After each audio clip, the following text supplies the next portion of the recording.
98 ರೂಪಾಯಿ 89 ಪೈಸೆ ಆಗಿದೆ. ಬಹುಶಃ 100 ರೂಪಾಯಿ ದಾಟುತ್ತೆ. ಈಗ 4 ಸಾರಿ ಪೆಟ್ರೋಲ್ ಡೀಸೆಲ್ ಬೆಲೆ ಏರಿಸಿದ್ದಾರೆ. ಒಂದು ಈ ಬೆಲೆ ಏರಿಸೋದ್ರಿಗೆ ಮಾಡಿ ಸುಮಾರು 7 ರೂಪಾಯಿ 52 ಪೈಸೆ 7 ರೂಪಾಯಿ 52 ಪೈಸೆ ಒಂದು ಲೀಟರ್ ಮೇಲೆ ಡೀಸೆಲ್ ಬೆಲೆ ಜಾಸ್ತಿ ಆಗಿದೆ. ಒಂದು ಲೀಟರ್ ಪೆಟ್ರೋಲ್ ಬೆಲೆ ಜಾಸ್ತಿ ಆಗಿದೆ. ನರೇಂದ್ರ ಮೋದಿ ಅವರು ಅಧಿಕಾರಕ್ಕೆ ಬಂದ ಮೇಲೆ ಹೇಗೆ ದೇಶವನ್ನು ಲೂಟ್ ಮಾಡಿದ್ದಾರೆ ಅಂತಕ್ಕಂಥದ್ದನ್ನ ನಾವೆಲ್ಲರೂ ಕೂಡ ತಿಳ್ಕೋಬೇಕು ಅಂತಕ್ಕಂಥದ್ದು ನನ್ನ ಭಾವನೆ. ಮತ್ತೆ ಜನರಿಗೆ ತಿಳಿಸತಕ್ಕಂಥ ಕೆಲಸವನ್ನು ಕೂಡ ಮಾಡಬೇಕು.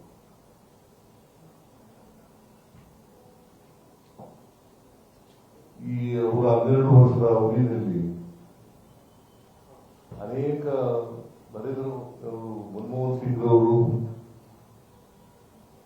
ಪ್ರಧಾನಮಂತ್ರಿಗಳಾಗಿದ್ದಾಗ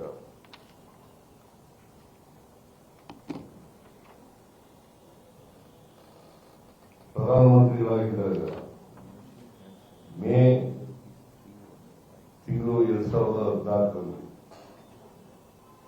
71 ರೂಪಾಯಿ 41 ಪೈಸೆ ಒಂದು ಲೀಟರ್ ಪೆಟ್ರೋಲ್ ಬೆಲೆ ಇತ್ತು. 71 ರೂಪಾಯಿ 41 ಪೈಸೆ ಪೆಟ್ರೋಲ್ ಬೆಲೆ ಇತ್ತು. ಡೀಸೆಲ್ ಬೆಲೆ 56 ರೂಪಾಯಿ 71 ಪೈಸೆ ಇತ್ತು. ಇವತ್ತು ಎಷ್ಟಾಗಿದೆ ನೋಡಿ, 110 ರೂಪಾಯಿ 83 ಪೈಸೆ ಪೆಟ್ರೋಲು,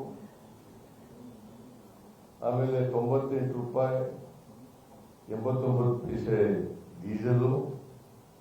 ಅವತ್ತು ಗ್ಯಾಸ್ ಬೆಲೆ ಎಷ್ಟಿತ್ತಪ್ಪ ಅಂತಂದ್ರೆ 412 ರೂಪಾಯಿ ಒಂದು ಸಿಲಿಂಡರ್ ಗ್ಯಾಸ್ ಬೆಲೆ. ಅಡಿಗೆ ಮನೆ ಗ್ಯಾಸ್ 412 ರೂಪಾಯಿ ಇತ್ತು. ಇವತ್ತು ಎಷ್ಟಾಗಿದೆ?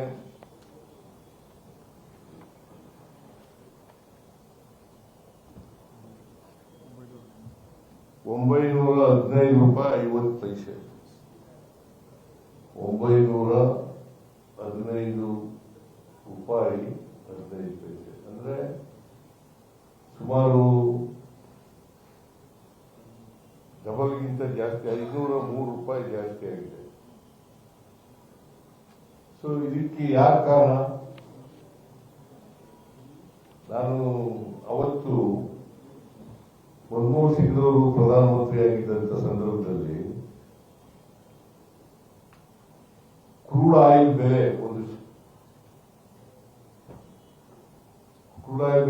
ಅಮೆರಿಕನ್ ಡಾಲರ್ಸ್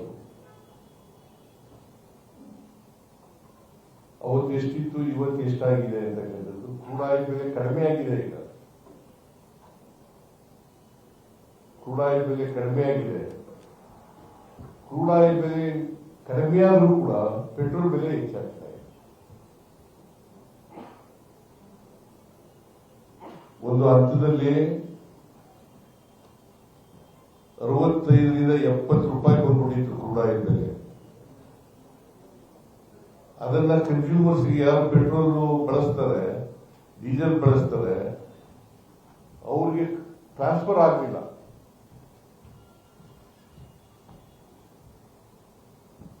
ಕ್ರೂಡ್ ಆಯಿಲ್ ಬೆಲೆ ಕಡಿಮೆ ಆದರೂ ಕೂಡ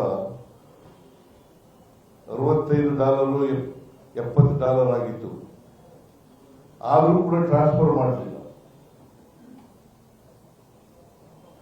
ಈಗಲೂ ಕಡಿಮೆ ಇದೆ, 100 ಒಳಗಡೆ ಇದೆ. ಆದರೂ ಏರಿಸಿದ್ದಾರೆ ಪೆಟ್ರೋಲ್. 4 ಸಾರಿ ಏರಿಸಿದ್ದಾರೆ. 7 ರೂಪಾಯಿ 52 ಪೈಸೆ. ಸೊ ಇದರಿಂದ ಏನಾಗುತ್ತೆ ಅಂತಂದ್ರೆ ಬೆಲೆ ಏರಿಕೆ ಆಗುತ್ತೆ. ಒಂದು ಹೋಟೆಲ್ ತಿಂಡಿಗಳು ಜಾಸ್ತಿ ಆಗ್ತದೆ, ಪೆಟ್ರೋಲ್ ಡೀಸೆಲ್ ಬೆಲೆ ಜಾಸ್ತಿ ಆದ್ರೆ ರೈತರು ಕಷ್ಟ ಸಿಕ್ಕಾಕತ್ತಾರೆ, ಸಾಮಾನ್ಯ ಜನ ಕಷ್ಟ ಸಿಕ್ಕಾಕತ್ತಾರೆ.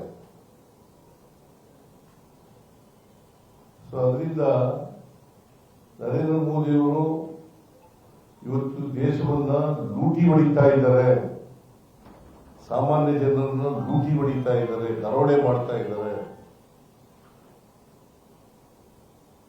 ಅಂತಕ್ಕಂಥದ್ದನ್ನು ಹೇಳಲಿಕ್ಕೋಸ್ಕರವಾಗಿ ಈ ಪ್ರೆಸ್ ಕಾನ್ಫರೆನ್ಸ್ ನ ಕರೆದಿರ್ತಕ್ಕಂಥದ್ದು. ಬಹುಶಃ ನಿಮಗೂ ಕೂಡ ಸ್ಕೂಟರ್ನಲ್ಲಿ ಓಡಾಡ್ತೀರಿ ನೀವು ಜಾಸ್ತಿಯಾಗಿ,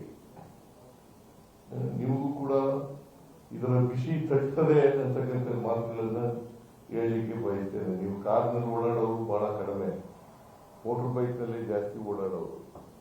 ನೀವು ಪೆಟ್ರೋಲ್ ಹಾಕಿಸ್ಬೇಕು, ಡೀಸೆಲ್ ಹಾಕಿಸ್ಬೇಕು, ಅದರಿಂದ ಜಾಸ್ತಿ ಆಗ್ತದೆ. ಅದರಿಂದ ದಯಮಾಡಿ ಜನರಿಗೆ ತಿಳಿಸ್ತಕ್ಕಂಥ ಕೆಲಸವನ್ನು ಮಾಡಿದ್ದೀವಿ.